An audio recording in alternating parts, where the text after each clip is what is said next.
Hi, I'm Brian from iWire, and today we're going to show you how to install our new iDCCD control module for 2008 to 2014 WRX and STi. Keep in mind that each install is going to be a little bit different for the different vehicles, so take a look at our other install guides if you do not have a 2008 to 2014 WRX or STi. So what makes our iDCCD control module different from what exists on the market is a number of things. First, we have CAN bus integration. So a 2008 and up WRX and STi has a network that picks up a bunch of information from the rest of the car. So instead of tapping individual sensors for individual inputs, we can just tie into that network and grab up anything we want. On top of that, of course, it works well in every situation. Because it's picking up all these different inputs from your vehicle, it can provide the best performance no matter the situation, whether you're on the street, whether you're on track, whether you're off-road. It's there to make the car perform as best that it can. And most importantly, it's plug and play. To keep the install as simple as possible, we provide a specific harness for each application. That way, you're just plugging in and getting to the fun part faster. So the install is pretty straightforward. I'm gonna take off the intercooler to get access to the transmission adapters. Although you might be able to sneak it in without taking the intercooler out, I would suggest that you do. You're gonna run a couple wires from the cabin into the engine bay. We're gonna take a couple interior pieces out. Honestly, that's probably gonna be most of this install. And then that's about it. We're gonna plug it in. Let's get started. So we'll start here in the engine bay. We've already removed the intercooler. We've already swapped the DCCD equipped transmission in the car. First step is to install this transmission adapter. It will connect the original connector off the body of the car to the new connector on the transmission. It will also split out the two wires for the center diff and a power wire to trigger our relay.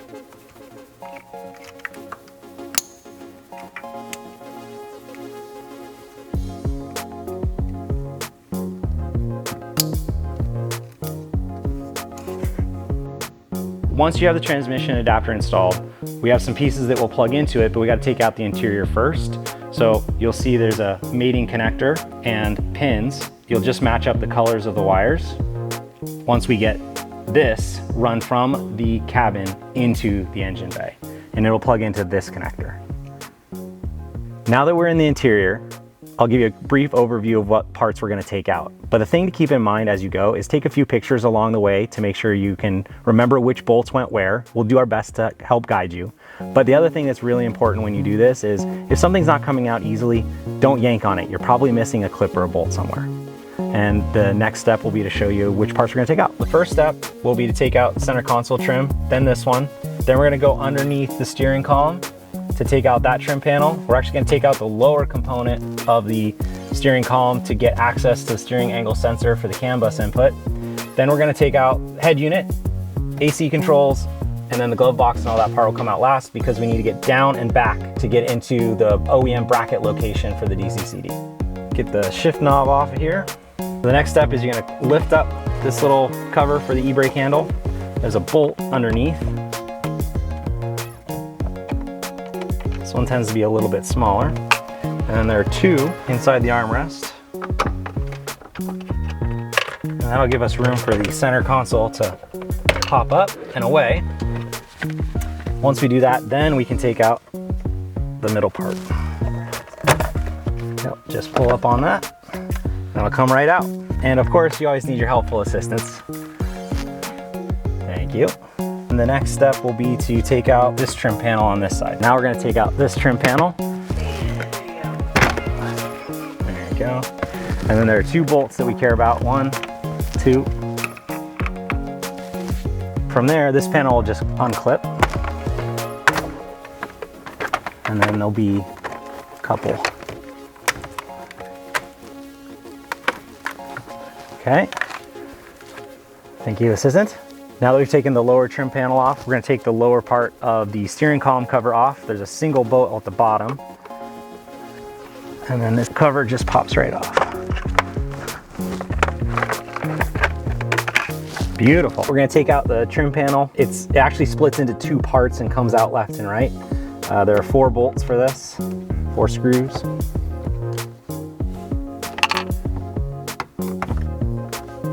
And the other 2 are hidden in the back.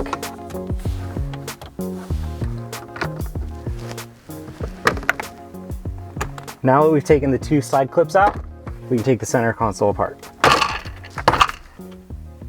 Now that we have the lower trim panel off around the shifter, we can take out the head unit here. I'm going to take the gauge cluster surround. You can see an insert here, but what you're actually doing is taking the entire part out. There are no screws, it's just clips, so you just got to pull a little bit.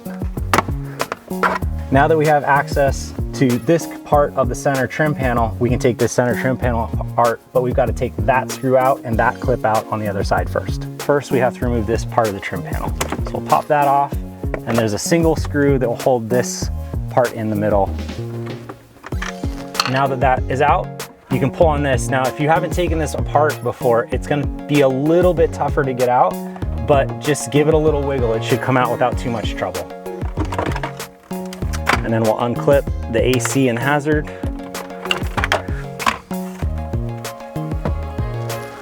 And now we're ready to take out the glove box and then the rest of the lower trim. Let's see what's in here. Oh, iWire koozie. That's nice. iWire dog bandana. Oh, that's nice too. Don't worry about that. So there's a little clip here that holds it. And then essentially you're just prying up from there because there aren't any screws. It's just the clips on the bottom. Those and those that attach to the bottom here. That's really all there is to the glove box. We're on the home stretch. All we've got to do is take a bunch of screws out, and then this trim panel will come out and we're good to go.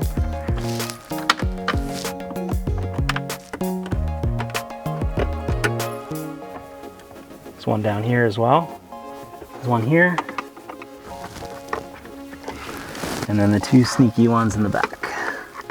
Two more in the middle. So double check, everything feels kind of loose. As long as it does, then it should come right out. Once again, if it doesn't feel like it's coming out, don't pull. Find the missing screw. Before you take it all the way out, you want to take the little wiring harness clip out here. The last piece will be the glove box light. It's sitting kind of here at the top, and it can just come out that way if you can't get to the push button for the tab. But it's got little clips in it, so you can just pull it straight up. Once you do that, the panel should be ready to come out. There we go. And that's it. I promise it's not that bad. Now the interior is out, ready to install the module and run the harnesses. This is probably the easy part. So now we're on the passenger side. You're gonna get this bracket. It's a replacement for an OEM bracket that you'd see in an STi, and it fits up pretty tight in there, but all you'll do is bolt it up. Perfect. We're installed. Trick to this is to have a wobbly head socket. So the box will come with two separate parts. This bracket is specific to 08 to 14. It's gonna have little guidelines, so you're gonna drop it in the hole and then slide it down to lock in place. This part will hook on the hanger that you've already installed and sit like this in the car.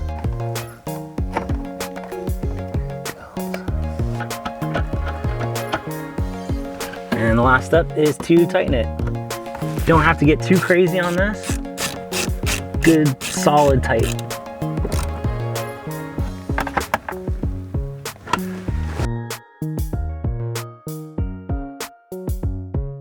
Now we've got the box mounted. Now all we gotta do is run the harness. So the first step is we're gonna take our main connection point and we're gonna plug it into the box. And then you can route it down, but get behind that cord there.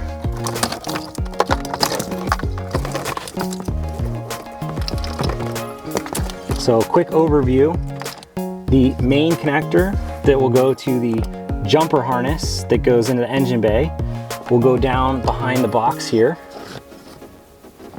This connection is our CAN expansion port, but is how we're gonna get the information into the vehicle or into the control box.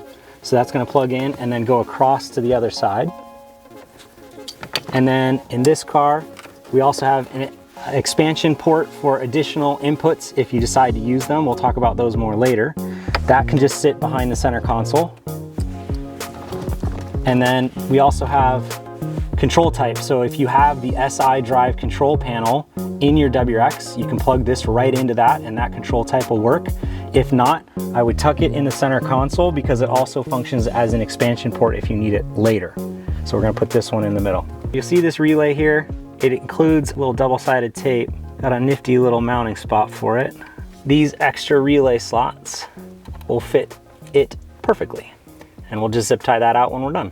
It's much easier to run the harness from the cabin into the engine bay, but to do that, you need to fish the wire through. So we've included this wire to grab up on the main harness inside the cabin and pull it through into the engine bay. From there, you'll pin the DTM3 connector. The best way to do this part is to grab a zip tie. You'll take the zip tie and attach it to the jacket of the harness, the sleeving part, so that you don't damage the wire. From there, you can take a piece of tape to attach to the terminals so the terminals don't get stuck as they come through from the cabin into the engine bay. Now that we're back in the engine bay, we can gently pull the main harness through. Get enough slack. Once you have that, undo the tape, and then we can pin the DTM3 connector. Now take the DTM3 housing. All you're gonna do is match up the wire colors. So the first step is to insert the housing into the other side so that you can line them up.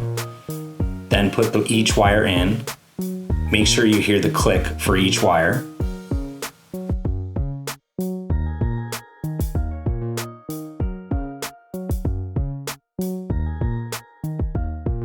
Now you can insert the orange lock.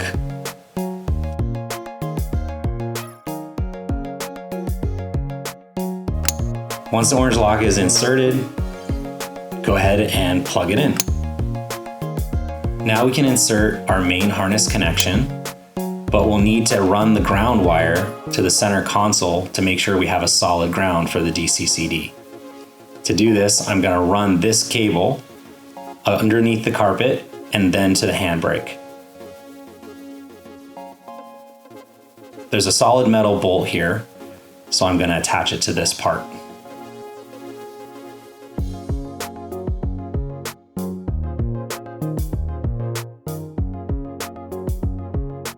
Once the ground wire is tucked away, we can run the main cabling for our steering angle sensor input and our power. Now we're going to grab up our main harness for our connection points to the driver's side. This part goes to the steering angle sensor, and this cable goes to the back of the fuse box for power to the unit. I'll just plug them in here, and then we'll run them across to the driver's side and reset.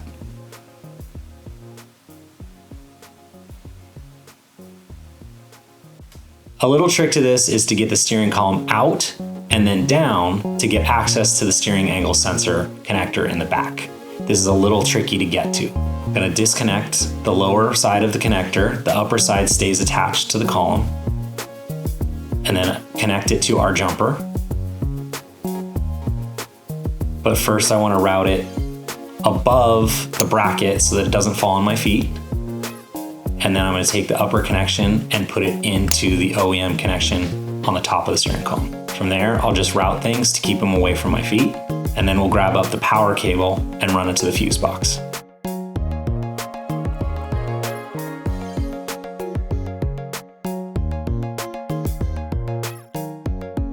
So now we're going to pull the connector out of the back of the fuse box. It's coming from this side, and you're going to pull it out the back. And then we're going to insert the pin into this empty slot right here, and we'll show you a diagram of exactly where it's going to be. Make sure it clicks into place, and then reinsert the connector into the back of the fuse box.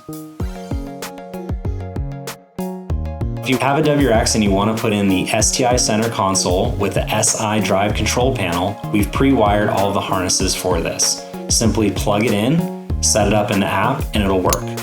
But if you don't want to use this control type, you can use no external switches and let the app do the work for the controls. If you aren't using the SI drive control type like this car, just tuck this away because it also has future expansion components within it. Now we're going to do a quick overview. So this is the main connection point. We've tucked this behind the ECU area so that it doesn't get smashed by your feet. We're going to route it along the heater box. You can see how there's a zip tie that's holding it to the main harness. Then from there, we're going to tuck the expansion module in between the airbag and the side there. And then the CAN port, main CAN port that goes to the driver's side, will come in front of the airbag module, but underneath the carpet. And then the carpet component, anything that's going to the SI drive is underneath the carpet here, tucked away, nice and safe, and then zip tied down. On the driver's side, we're going to do the same thing and tuck it under the carpet along the heater box. And then we're going to pop it up and over this cable but make sure it doesn't hit your feet, then across to the main body module and over the OBD2 port, then across to behind the fuse box, just adding a couple zip ties along the way to keep it from dropping. Now that we have iDCCD wired up, it's time to connect it to the app. Turn the key on, you should see the blue light flashing on the unit. That lets you know it's ready to pair. Connect to the unit, and then you'll go through the calibration steps that we'll describe shortly. iWire Connect app, pick iDCCD. You'll wait for your iDCCD module to pop up. You'll connect to it. Once you do, if it's your first time, you'll enter a 6-digit code to pair the unit to your phone. For the vehicle configuration, you're gonna select the year and model of your chassis because we're gonna configure the app and the settings of the device to the vehicle. Next, you're gonna select your transmission. The reason for this is that there are differences in the center diff, which affects vehicle dynamics. So we need to know which transmission is in the car as well. Now you're gonna select your switch type. If you have external switches, you can change the lighting style and your default settings after restart. Now it's time to get in the car, walk through the steps to make sure that all your inputs to the vehicle are working properly. These will include steering angle, brake pedal, throttle position, and a few other things to make sure that the inputs to the unit are working properly. If you have questions along the way, select the Need Help button at the bottom of each page. The final step is to select a map that meets the most common driving conditions you'll see. There's also a few additional options for left foot brake and your driving style. We'll adjust the map accordingly. And remember, you can always change the settings of the map while in auto mode with the input slider. Now the setup is complete, we'll take you to the iDCCD homepage where you can monitor all the data that iDCCD receives. If you long press the dial, you can adjust the data that is being shown. If you select app controls, you'll also be able to change the setting between auto to manual and the input slider via this screen. If you selected external switches, then these will be grayed out because you'll use your manual controls to adjust auto and manual and the inputs. For a full feature list of the iWire Connect app, please take a look at our online resource. Now that we have the iDCCD install, done, calibrated, phone connected, and everything's good to go, it's time to install the interior.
Now that we're back in the engine bay, we can show you a quick overview of how we secured things. We popped it out of the grommet, straight up along the brake lines, then dropped it down through the transmission, keeping it away from anything hot and sharp, and then connected it to the harness. Now we're gonna switch over to the 2008 to 2014 STi install. Now you might be thinking to yourself, why would I need a DCCD controller when my car already has one? Well, our iDCCD controller has a number of additional features that the stock unit doesn't have, plus a bunch of customization and other features. So we highly recommend that you replace the OEM unit with ours. Now we're gonna get into the install of the 2008 to 2014 STi. It's really simple, basically plug and play just like the WRX. The interior will come out the same as the WRX as well, so you can refer to the earlier part of this video for that. Now that we have the interior out of the STi, we can take out the original DCCD control box. There's a single bolt on the bottom. Here's the location of the nut. It's on the bottom side of this bracket. You will need an impact to do this, and the reason for that is that bolt is tight, and the twisting of the wrench by hand will bend the bracket. Once you do that, you can unplug the DCCD control box, put our unit back exactly how the STi was with our nut and bolt.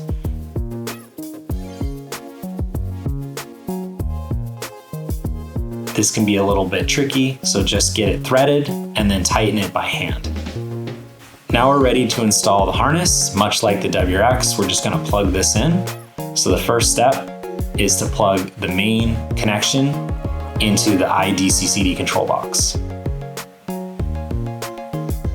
Then we're gonna take the jumper harness and connect it to the original harness. Now we'll take the relay. It's got a little tape on the top, just like the WRX. We're gonna run it down and across this small section of harness. There we go, now I got it. And then we're gonna push it into the tab of the empty fuse slot, tape side down, and then it'll hold. Then I'm gonna take the two main harnesses, run them to the middle, tucking them under the carpet as I go. And then we're gonna take the main power cable that ties into the CAN port connection.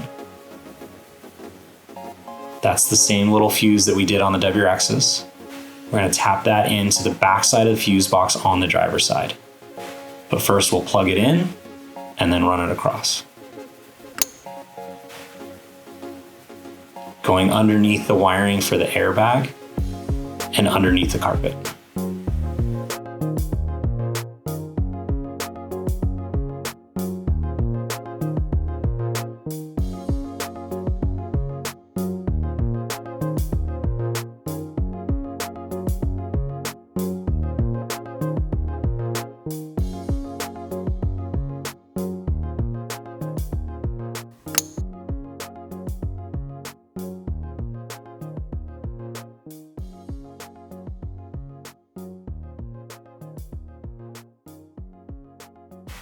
And then this is for the expansion port. We're not going to need anything for this right now, but future updates will activate pins on this harness. So we'll stick it in between the airbag module and the bracket for now.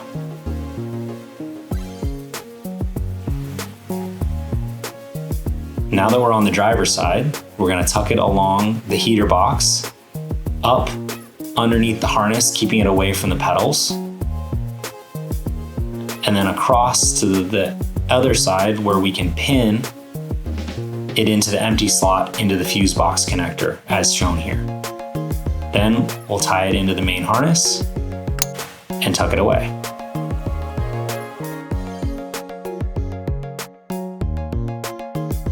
Now that we have iDCCD wired up, it's time to connect it to the app. Turn the key on, you should see the blue light flashing on the unit. That lets you know it's ready to pair. Connect to the unit, and then you'll go through the calibration steps that we'll describe shortly. Select the iWire Connect app, pick iDCCD. You'll wait for your iDCCD module to pop up. You'll connect to it. Once you do, if it's your first time, you'll enter a 6-digit code to pair the unit to your phone. For the vehicle configuration, you're gonna select the year and model of your chassis because we're gonna configure the app and the settings of the device to the vehicle. Next, you're gonna select your transmission. The reason for this is that there are differences in the center diff, which affects vehicle dynamics. So we need to know which transmission is in the car as well. Now you're gonna select your switch type. If you have external switches, you can change the lighting style and your default settings after restart. Now it's time to get in the car, walk through the steps to make sure that all your inputs to the vehicle are working properly. These will include steering angle, brake pedal, throttle position, and a few other things to make sure that the inputs to the unit are working properly. If you have questions along the way, select the Need Help button at the bottom of each page. The final step is to select a map that meets the most common driving conditions you'll see. There's also a few additional options for left foot brake and your driving style. We'll adjust the map accordingly. And remember, you can always change the settings of the map while in auto mode with the input slider. Now the setup is complete, we'll take you to the iDCCD homepage where you can monitor all the data that iDCCD receives. If you long press the dial, you can adjust the data that is being shown. If you select app controls, you'll also be able to change the setting between auto to manual and the input slider via this screen. If you selected external switches, then these will be grayed out because you'll use your manual controls to adjust auto and manual and the inputs. For a full feature list of the iWire Connect app, please take a look at our online resource. Thank you so much for watching the iDCCD install. If you have any questions, please reach out to us at info@iwireusa.com. We're really excited about the evolution of this product. Keep an eye out on our social media and check for app updates. That's where we're gonna keep you posted on this kind of thing. And check out our website, iwireusa.com. It has everything you need for Subarus. And remember, simple install, serious performance. Hi, I'm Brian from iWire. Does this test sound good to you? Is there a way to move your leg because your knee's right in front of the camera? Can you move your leg? No, I mean, oh, that works, I guess. How far can you move? Wait, do the other leg. Oh, you move it, it's just big. No, I kind of like it when you found the picture. Nice. That's all I got. Pretty good. That's Not bad for an old man. Can you see that happening? I see that you have really nice wrists. Okay, I'm gonna push this car back. Hold on, what did I miss? Nice eyeballs when you got fingers like these.